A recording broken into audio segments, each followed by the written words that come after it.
There is an age in your head, the age you stop. Maybe it's 65, maybe 67. Maybe you've given up assuming there is one. Wherever that number came from, it wasn't from you. It came, more or less, from a 74-year-old German chancellor who was losing an argument with socialists.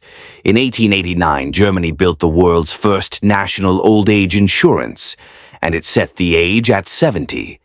Not 65, 70. And hold on to that number because it comes back.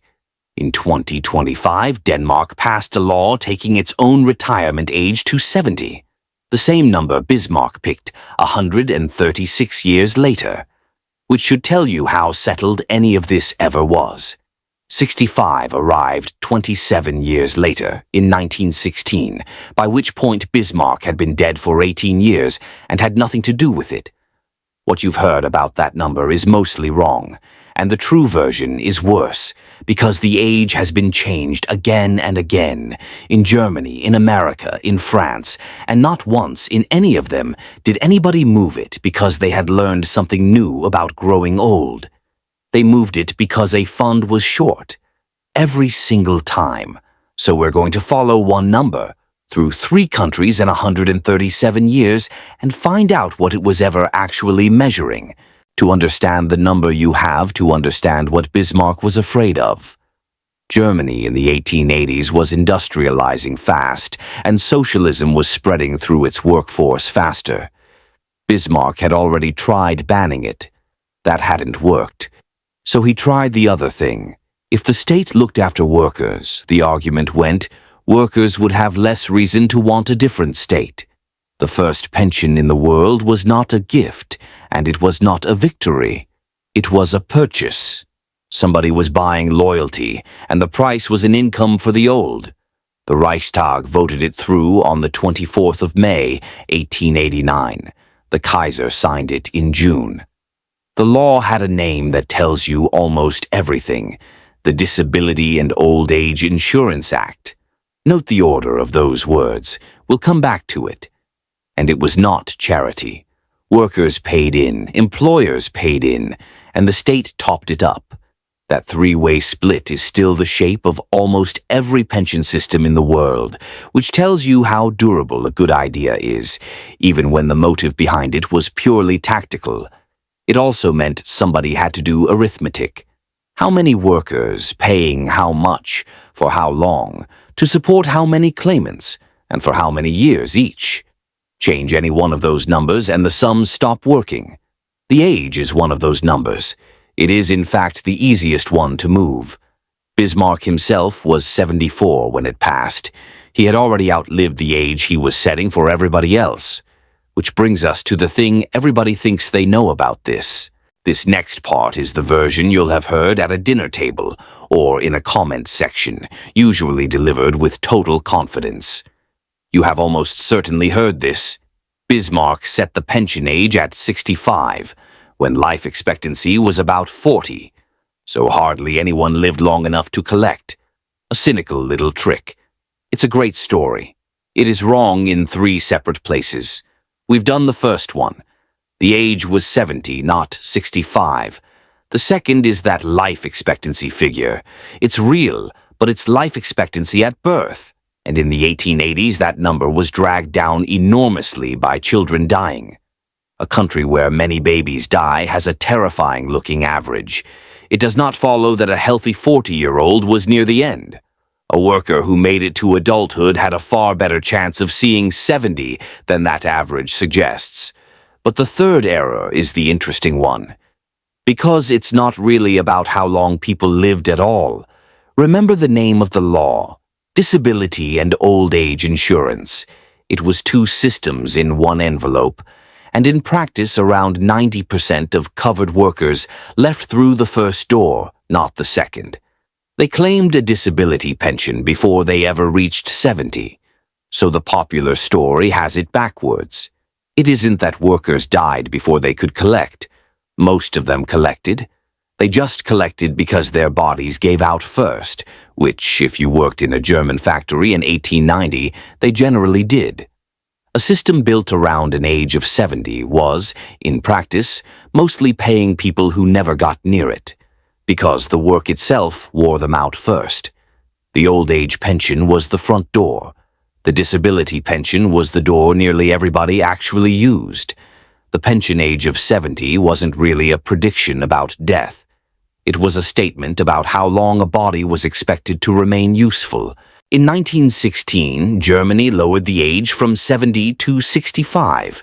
Bismarck had been dead since 1898. The most famous decision in the history of retirement was made by other people, in another era, about 18 years after the man it's named for stopped having opinions. And yet, the number that stuck to his name is 65, which is the one he didn't choose. I can source the date far more cleanly than the reasoning, so I'll stick to what's certain. It happened in the middle of a war, and the man whose name is attached to the number was not consulted on account of being dead. Now watch what happens when the idea crosses the Atlantic. 1935. America is building Social Security, and it needs an age. The obvious story is that they copied Germany. They didn't. They looked at what was already in front of them: state pension schemes, private company plans, and the railroad retirement system. Those had already settled around 65 and 70. Some of those private schemes had picked their own ages decades earlier, for their own reasons.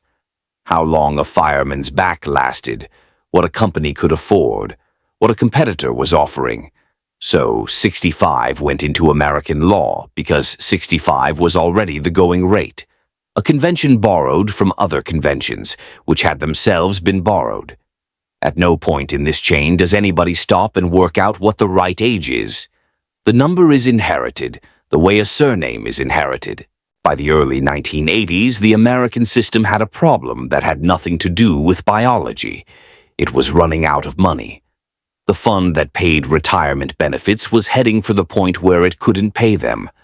What followed was a bipartisan commission, and the kind of deal that only gets made when everybody involved is more frightened of the alternative. Taxes went up.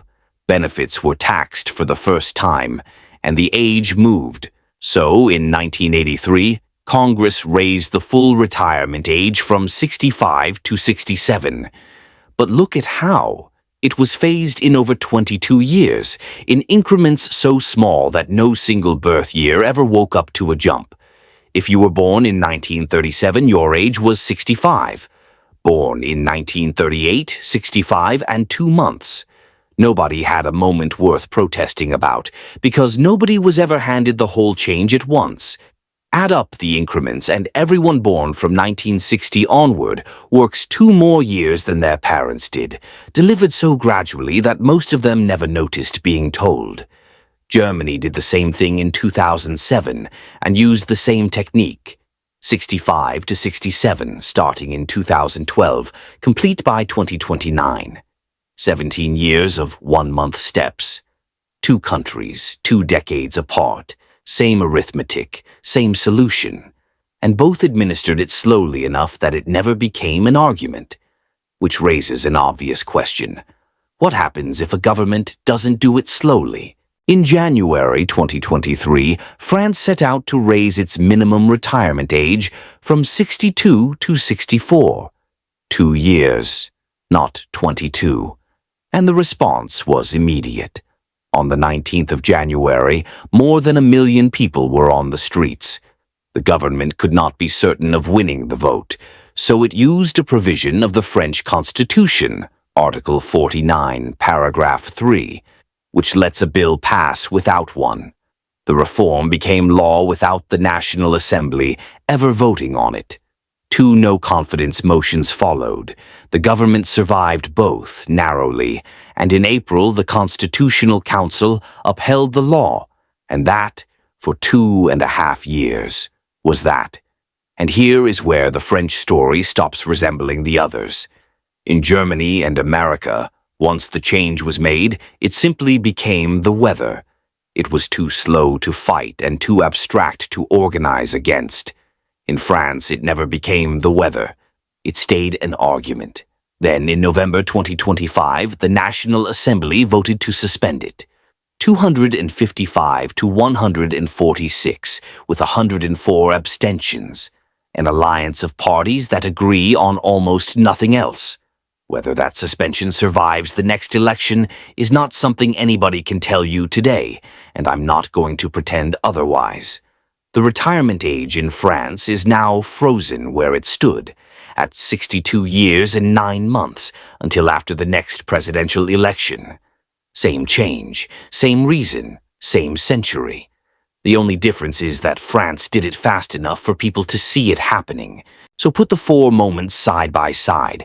1889, a chancellor needs to take the wind out of socialism and picks an age the state can afford.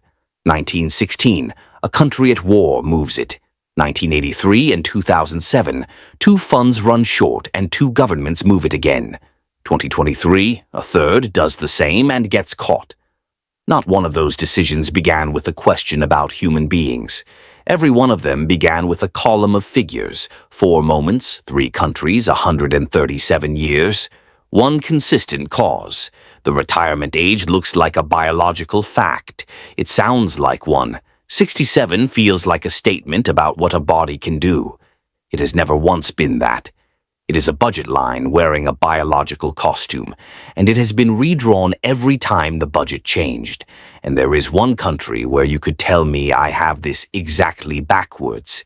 Since 2006, Denmark has tied its retirement age to life expectancy by law, reviewed every 5 years, with 15 years' notice.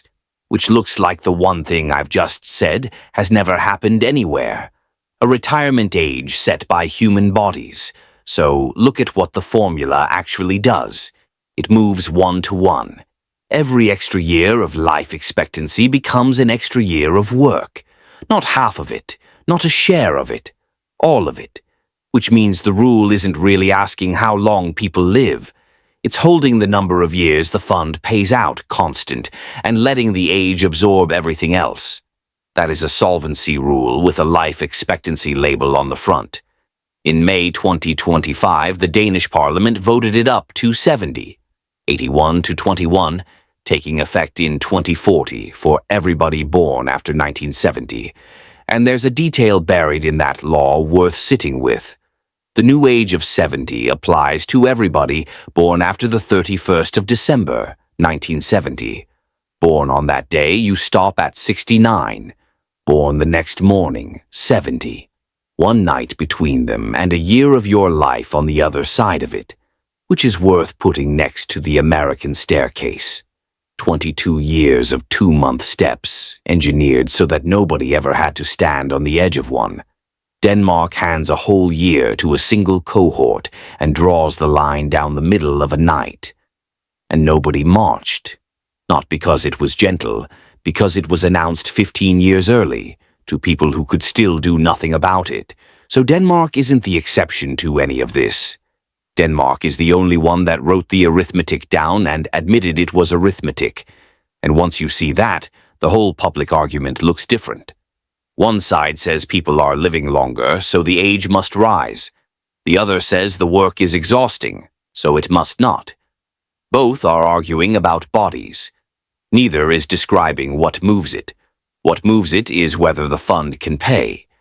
Biology is the language the argument is conducted in, not the thing being decided.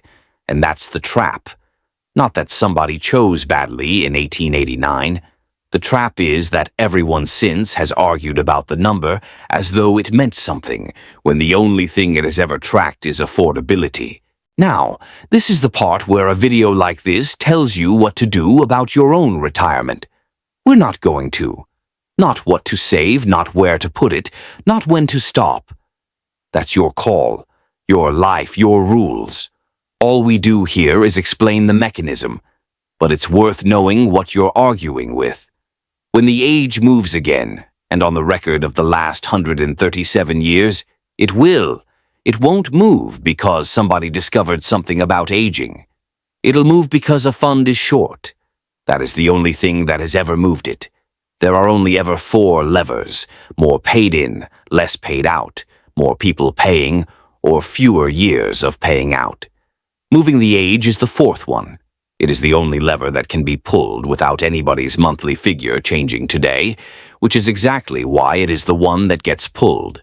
Bismarck picked 70 because 70 was affordable.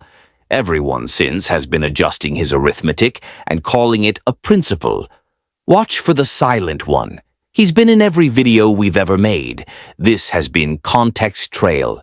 If you want the companion to this one, the last video explains who ended up carrying the risk when the promise itself was handed back.